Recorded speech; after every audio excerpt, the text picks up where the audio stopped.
Hi friends, ഇന്നത്തെ നമ്മുടെ spoken English ക്ലാസ്സിൽ നമുക്ക് ടേക്ക് എന്ന് പറയുന്ന ഒരു പദവുമായിട്ട് ചേർന്ന് നിൽക്കുന്ന വ്യത്യസ്തമായ അർത്ഥങ്ങൾ വരുന്ന കുറച്ച് വാക്യങ്ങൾ പഠിക്കാം.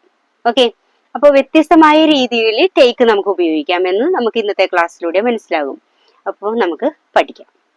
ഏറ്റവും ആദ്യത്തേതാണ് take time. Take time take time എന്ന് പറയുമ്പോഴേക്കും നമുക്ക് സമയമെടുക്കുക എന്നുള്ള അർത്ഥമാണ്. സമയമെടുക്കുക, അതായത് കുറച്ച് കൂടുതൽ ടൈം ഒക്കെ എടുക്കാം, ആവശ്യത്തിന് ടൈം എടുക്കാം എന്നൊക്കെ പറയുന്ന രീതിയിലാണ് നമ്മൾ ടേക്ക് ടൈം എന്ന് പറയുന്നത്.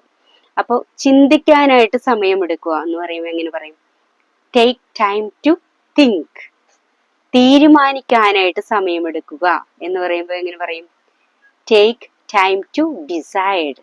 Take time to decide. Decide എന്ന് പറയുമ്പോഴേക്കും തീരുമാനിക്കുക എന്നുള്ള അർത്ഥമുള്ള. അപ്പൊ സമയമെടുത്ത് തീരുമാനിക്കുക എന്ന് പറയുമ്പോൾ ടേക്ക് ടൈം ടു ഡിസൈഡ്. നീ സമയമെടുത്ത് തീരുമാനിക്കുക. എങ്ങനെ പറയും? You take time to decide. അല്ലെങ്കിൽ നമുക്ക് പറയാം you take your time to decide. അപ്പൊ ഇനി നമുക്ക് സമയമെടുത്തു. സമയമെടുത്തു എന്ന് പറയുമ്പോഴേക്കും നമ്മൾ അതിനെ മാറ്റും. ടേക്ക് ടൈം എന്നുള്ളത് മാറിയിട്ട് നമ്മളതിന് പാസ്റ്റ് ടെൻസിലോട്ടാക്കി പറയുമ്പോഴേക്കും അങ്ങനെ പറയും ടുക്ക് ടൈം, അല്ലെ? Took time. അപ്പൊ അവൻ തീരുമാനമെടുക്കാനായിട്ട് സമയമെടുത്തു. എങ്ങനെ പറയും? He took time to decide. Okay, he took time to decide. അവൾ സമയമെടുത്ത് ചിന്തിച്ചു. എങ്ങനെ പറയും? She took time to think. She took time to think. അടുത്തത് ടേക്ക് പാർട്ട്. എന്തെങ്കിലും കാര്യങ്ങൾ നമ്മൾ പങ്കെടുക്കുക, അല്ലെങ്കിൽ അതിൽ ഒരു ചെറിയ നമ്മുടേതായിട്ടുള്ള ഒരു പാർട്ട് കൊടുക്കുന്നതിനെയാണ് നമ്മൾ പറയുന്നത് ടേക്ക് പാർട്ട്.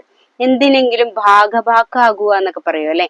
അല്ലെങ്കിൽ പങ്കെടുക്കുക, അതിന്റെ ഭാഗമായിട്ട് മാറുക എന്നൊക്കെ പറയുമ്പോഴേക്കും നമ്മൾ പറയും ടേക്ക് പാർട്ട്. കുളിക്കുന്നതിന് നമുക്ക് ടേക്ക് എ ബാത്ത് എന്നും പറയാം, ടേക്ക് എ ഷവർ എന്ന് പറയാം. ഞാൻ കുളിക്കാൻ പോകുന്നു എന്ന് പറയുമ്പോഴേക്കും നമ്മൾ എങ്ങനെ പറയും? ഞാൻ കുളിക്കാൻ പോകുന്നു. I go to take shower. I go, ഞാൻ പോകുന്നു. ടു ടേക്ക് ഷവർ, കുളിക്കുന്നതിന്. അല്ലെങ്കിൽ നമുക്ക് പറയാം I go to take a bath. I go to take a bath. Okay, I go to take a shower അല്ലെങ്കിൽ I go to take a bath. ഞാൻ കുളിക്കാൻ പോകുന്നു. രണ്ടും ഒരേ അർത്ഥത്തിലാണ് ഉപയോഗിക്കുന്നത്. എന്തിൽ നിന്നെങ്കിലും നമ്മളിപ്പം വിട്ടുമാറി നിൽക്കുന്നതിന് നമ്മൾ പറയും ബ്രേക്ക് എടുക്കുന്നു എന്ന് പറയും. അതിന് നമുക്കും ടേക്ക് ചേർത്തിട്ട് പറയാം take a break. Take a break, ഞാനൊരു ബ്രേക്ക് എടുക്കുന്നു. എന്തെങ്കിലും വിട്ടുനിന്ന് പ്രവർത്തിക്കാനായിട്ട് അല്ലെങ്കിൽ മാറി നിൽക്കാനായിട്ട് ആഗ്രഹിക്കുന്നു എന്നുള്ള രീതിയിലാണ് ടേക്ക് എ ബ്രേക്ക്. നിനക്ക് ഒരു ബ്രേക്ക് എടുക്കുന്നത് നല്ലതാണ്, അല്ലെങ്കിൽ നിനക്കൊന്ന് ഒരു ചെറിയ അവധി എടുക്കുന്നത് നല്ലതാണെന്നൊക്കെ നമ്മൾ പറയുമ്പോൾ എങ്ങനെ പറയും? You need to take a break. You need to, നിനക്ക് ഒരു അവധി എടുക്കേണ്ടത് ആവശ്യമാണ് എന്നുള്ള രീതിയിലാണ്.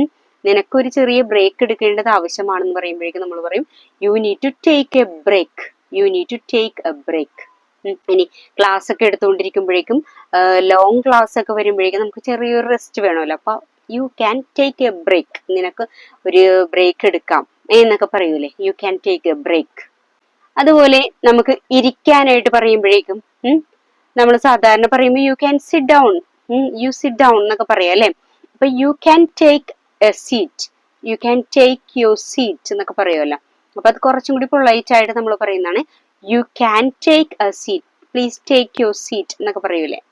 അപ്പൊ ഇരിക്കുക എന്നുള്ള അർത്ഥത്തിൽ നമുക്ക് ടേക്ക് എ സീറ്റ് എന്ന് പറയാം. അടുത്തത് നോട്ട് എഴുതിയെടുക്കുമല്ലോ. അപ്പൊ നോട്ട് എഴുതിയെടുക്കുന്നതിന് നമ്മൾ പറയും ടേക്ക് നോട്ട്സ്. Take notes. കുട്ടികള്, സ്റ്റുഡൻസ് ക്ലാസ്സിൽ നോട്ട്സ് എഴുതിയെടുക്കണം എന്നെങ്ങനെ പറയും? Students should take notes in the class. Students should take notes in the class. നിങ്ങൾ നിങ്ങളെ തന്നെ സംരക്ഷിക്കണം. നമ്മൾ പഠിച്ചിട്ടുള്ളതാണിത്. നിങ്ങൾ നിങ്ങളെ തന്നെ സംരക്ഷിക്കുക. അതിന് നമ്മൾ പറയും take care. Take care of your self. Take care of your self. Your self എന്ന് പറയുമ്പോൾ നിങ്ങളെ തന്നെ എന്നുള്ളതിനാണ് നമ്മൾ യുവർ സെൽഫ് എന്ന് പറയുന്ന ആ ഒരു പ്രയോഗം ഉപയോഗിക്കുന്നത്. U take care of your self. U take care of your self. നിങ്ങൾ നിങ്ങളെ തന്നെ സംരക്ഷിക്കുക. നിങ്ങളുടെ ആരോഗ്യത്തെ സംരക്ഷിക്കുക എന്ന് എങ്ങനെ പറയും? You take care of your health. You take care of your health. കുട്ടികളെ സംരക്ഷിക്കുക എന്ന് എങ്ങനെ പറയും? Take care of the children. Take care of the children. ഇനി ക്ലാസ് എടുക്കുക, ഇതിന് നമ്മൾ പറയും ടേക്ക് എ ക്ലാസ് അല്ലെ, ടേക്ക് ക്ലാസ്. ക്ലാസ് എടുക്കുക, ടേക്ക് ക്ലാസ്. എനിക്ക് ഇംഗ്ലീഷ് ക്ലാസ് എടുക്കണം എന്നെങ്ങനെ പറയും? I want to take English class. I want to take English class. Teacher class എടുക്കുന്നു എങ്ങനെ പറയും? Teacher takes the class. Teacher takes the class. ഇനി മരുന്ന് കഴിക്കുന്നതിനെ നമ്മൾ പറയും ടേക്ക് മെഡിസിൻ. Take medicine. കൃത്യസമയത്ത് മരുന്ന് കഴിക്കണം, ഒരു ഇൻസ്ട്രക്ഷൻ നമ്മൾ കൊടുക്കണം. അപ്പൊ എങ്ങനെ പറയാം നമ്മൾ? Take medicine on time. Take medicine on time. രോഗങ്ങൾക്ക് മരുന്ന് കഴിക്കണം, എങ്ങനെ പറയും? Take medicine four diseases. Take medicine four diseases. അവൾ മരുന്ന് കഴിച്ചു. അവൾ എങ്ങനെ മരുന്ന് നേരത്തെ തന്നെ കഴിച്ചു, പാസ്റ്റിലാണത്. അപ്പൊ എങ്ങനെ പറയും? She took medicine. She took medicine. ഇനി എന്തെങ്കിലും ഒരു കാര്യത്തിൽ ഇപ്പൊ എല്ലാ സാഹചര്യങ്ങളിലും നമുക്ക് വെല്ലുവിളികൾ ഉണ്ടാവും, റിസ്കുകൾ ഉണ്ടാവും. അപ്പൊ റിസ്ക് എടുക്കുക എന്നുള്ളതിനെ പറയുന്നത് ടേക്ക് റിസ്ക്. Take risk. അപ്പോൾ ഇതിൽ റിസ്ക് എടുക്കരുത് എന്ന് പറയുന്നത് എങ്ങനെയാണ്? Don't take risk. Don't take risk. അവൾ റിസ്ക് എടുത്തിട്ട് പോയി, റിസ്ക് എടുത്തു പോയി എന്നൊക്കെ പറയില്ലേ, അവൾ റിസ്ക് എടുത്തു പോയി. She took risk and went. She took risk and went. പോയി എന്നുള്ള അർത്ഥത്തിലാണ് നമ്മളിവിടെ വെന്റ് എന്ന പദം ഉപയോഗിച്ചത്. ഇനി ഒരു ടാക്സി പിടിക്കുക. ടാക്സി പിടിച്ച് പോണതിനെയൊക്കെ നമ്മൾ പറയുന്നത് take taxi. Take A taxi. Take A bus.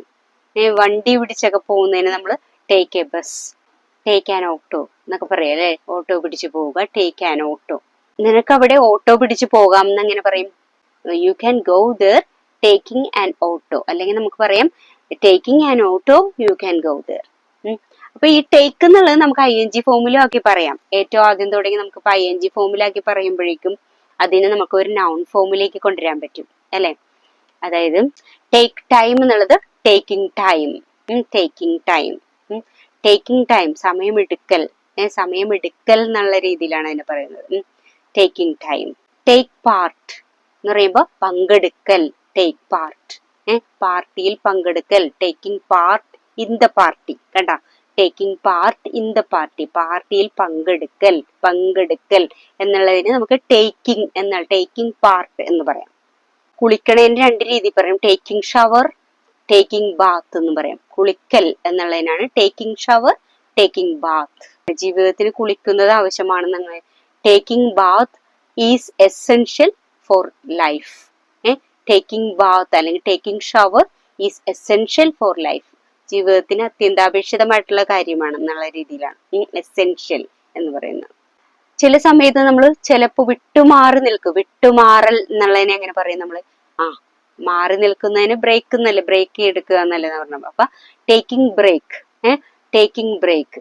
ചില സമയത്ത് നമുക്ക് ചില കാര്യങ്ങളിൽ നിന്ന് വിട്ടുമാറി നിൽക്കേണ്ടതായിട്ടുണ്ട്. സംടൈംസ്, ചില സമയത്ത് എന്നുള്ളതിന് സംടൈംസ് നമുക്ക് വി ഷുഡ്, നമ്മൾ ചെയ്യേണ്ട ഒരു കാര്യം we should take break from everything. അപ്പൊ നമുക്ക് അതിന് വേറെ രീതിയിൽ നമുക്ക് പറയാം sometimes taking break is needed. ചില സമയത്ത് നമുക്ക് ബ്രേക്ക് എടുക്കൽ ആവശ്യമാണ്. Sometimes taking break is needed. Taking a seat, ഇരിക്കൽ എന്നുള്ള രീതിയിലാണ് taking a seat. Taking seat. Note എഴുതിയെടുക്കൽ, ടേക്കിംഗ് നോട്ട്സ്. സംരക്ഷിക്കൽ, ടേക്കിംഗ് കെയർ. ക്ലാസ് എടുക്കൽ, ടേക്കിംഗ് ക്ലാസ്. മരുന്ന് കഴിക്കൽ, ടേക്കിംഗ് മെഡിസിൻ. റിസ്ക് എടുക്കൽ, ടേക്കിംഗ് റിസ്ക്. തീരുമാനമെടുക്കൽ, ടേക്കിംഗ് ഡിസിഷൻ. വണ്ടി പിടിക്കൽ, ടേക്കിംഗ് ടാക്സി, ടേക്കിംഗ് ബസ്. ആ രീതിയിൽ നമുക്ക് ടേക്ക് ഉപയോഗിച്ചിട്ട് ഒത്തിരി എക്സ്പ്രഷൻസ് ഉണ്ടാക്കാനായിട്ട് സാധിക്കും. ഇനിയുമുണ്ട് ടേക്ക് ഉപയോഗിച്ചിട്ടുള്ള വേറെ എക്സ്പ്രഷൻസ്. ഇപ്പൊ ഇന്ന് പഠിച്ച കാര്യങ്ങളൊക്കെ നിങ്ങൾ നിങ്ങളുടെ സംസാരത്തിൽ ഉൾപ്പെടുത്താനായിട്ട് കൂടുതലായി ശ്രദ്ധിക്കും. അപ്പോൾ വീണ്ടും അടുത്തൊരു ടോപ്പിക്കുമായിട്ട് അടുത്ത ക്ലാസ്സിൽ കാണാം. അതുവരെ ബൈ.